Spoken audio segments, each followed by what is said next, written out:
Eu me chamo Duda Salaberti, tenho 43 anos, sou professora de literatura, estou deputada federal e nasci aqui em Belo Horizonte, no ano de 1981. Sou do signo de Touro, filha de Oxóssi com Oxum, batizada na Igreja Católica e de família evangélica. O ecletismo sempre fez parte do meu dia a dia, desde a infância até agora a vida adulta. Eu nasci na região central, mas minha família morava em Contagem. Eu passei grande parte da minha vida, infância e adolescência morando em Contagem. Inclusive teve um fato curioso, que quando eu fui me candidatar em 2020 para vereadora, havia a possibilidade de me candidatar em Contagem, em Belo Horizonte, porque eu passei minha infância e adolescência em Contagem e a vida adulta em BH.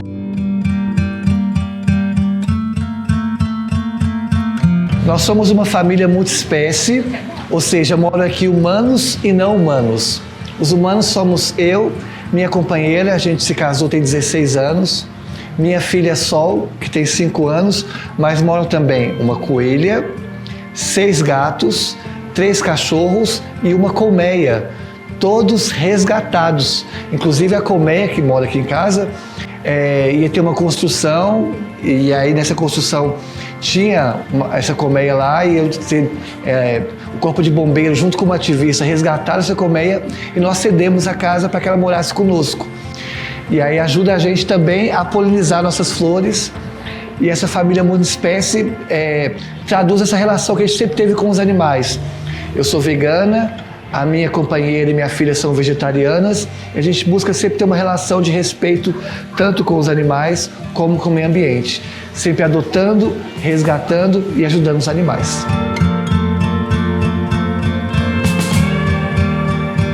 Então, a gente mora de aluguel. Então, na nossa casa, o sonho nosso é ter uma casa que tenha um quintal para ter uma horta, para poder plantar de fato. E nessa casa alugada não tem nenhuma terra para a gente poder plantar. Então, a gente fez a nossa horta em vaso. Então, a gente tem acerola, jabuticaba, pitanga, dentre outras, manjericão, dentre outras plantas, mas todas em vaso. A gente tem a saudade de ter contato com a terra, sabemos a importância disso. Inclusive, a escola que minha filha estuda, a gente colocou como critério importante ter uma área verde para poder brincar. Sabe, a cidade está cada vez mais cimentada, isso faz muito ruim para a saúde animal e a gente precisa reconectar com as áreas verdes. Então, esses pontos verdes que tem na casa ajudam a gente no ponto de vista energético, mas também nessa importância de reconectar e estar ligada com as áreas verdes, sabe?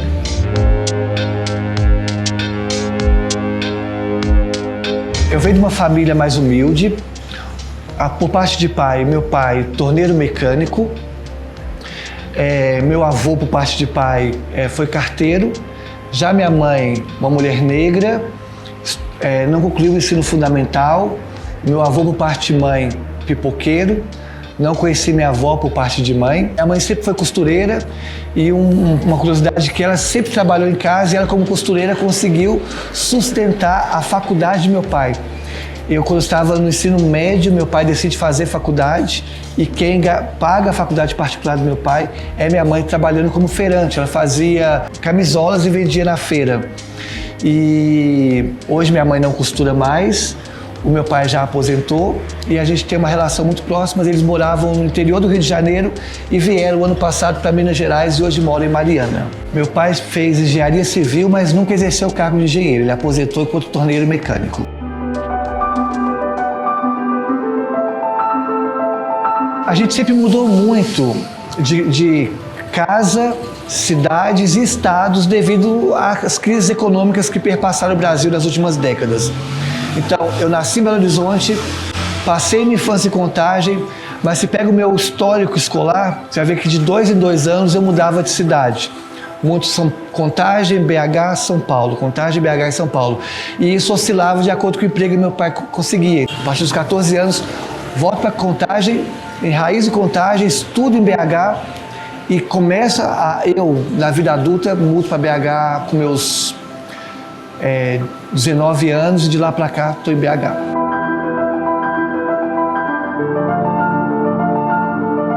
O ensino fundamental eu faço na escola pública e o ensino médio eu vou para a rede privada, para a escola particular, porque eu sempre fui muito alta e aí eu consegui uma bolsa no Colégio Santo Agostinho para poder jogar basquete.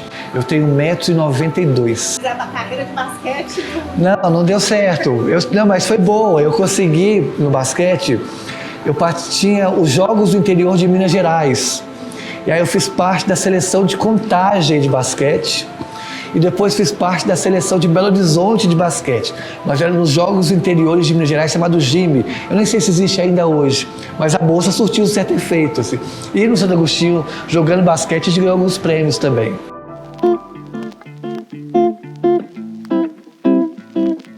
E meu ensino superior eu faço na PUC.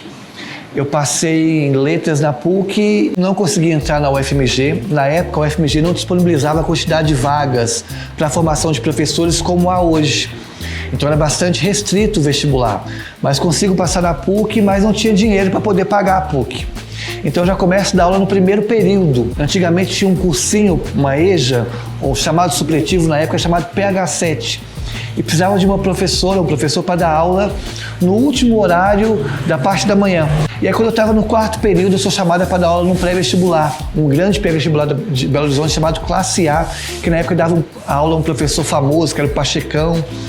E eu entro no mercado de pré-vestibular, entro também dando aula nas escolas de ensino fundamental. Então, dei aula por 20 anos e nesses 20 anos trabalhei com educação para jovens e adultos, ensino fundamental, ensino médio, pré-vestibular e dou aula para todos os públicos possíveis. Assim.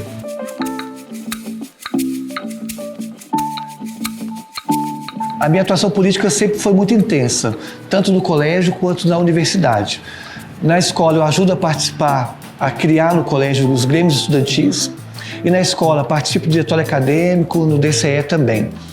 Mas a minha atuação política fica mais intensa em junho de 2013. Eu digo que eu sou filha de 2013, aquelas grandes manifestações para baixar a tarifa e também outras reivindicações que tiveram.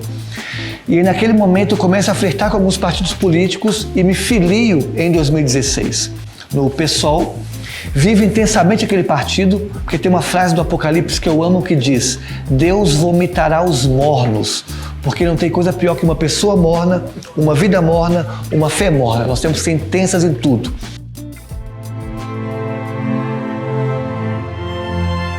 Fiz minha transição de gênero em 2017 e aí em 2018 participo do processo eleitoral.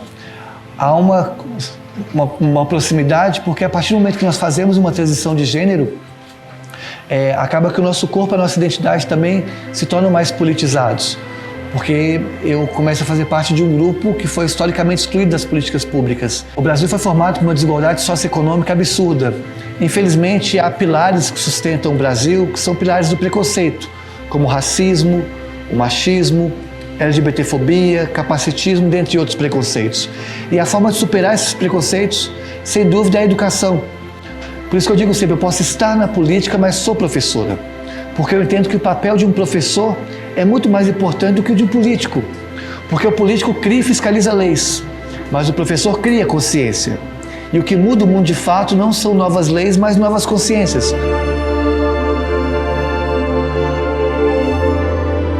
Então, no meu caso, por ser uma pessoa trans, tem um tempero do preconceito que faz com que a violência me persiga durante toda a minha trajetória política. A violência política é muito grande. Nas últimas eleições sofri inúmeras ameaças de morte, todas assinadas com símbolos neonazistas. Eu perco o emprego que eu tinha como professora devido às ameaças que a gente sofre também. Na última eleição tive que andar com escolta armada, carro blindado. Parte do recurso da campanha que a gente deveria utilizar para potencializar nossa campanha é utilizado como estratégia de segurança. Então tudo isso torna a nossa atuação política mais difícil, mas ao mesmo tempo mais necessária, porque a gente sabe que é importante estar disputando esses espaços justamente para escancarar essa violência política e estrutural gritante que é no país. E se pergunta se eu tenho medo, lógico que tenho medo, mas o medo não é o meu maior sentimento. Eu tenho uma esperança muito maior que o medo, eu tenho uma fé muito maior que o medo, eu tenho um desejo de transformar muito maior que o medo.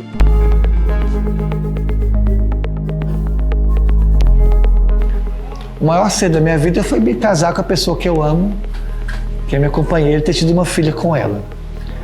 E o maior erro da minha vida? Acho que eu poderia ter entrado na política mais cedo. Partidária mesmo.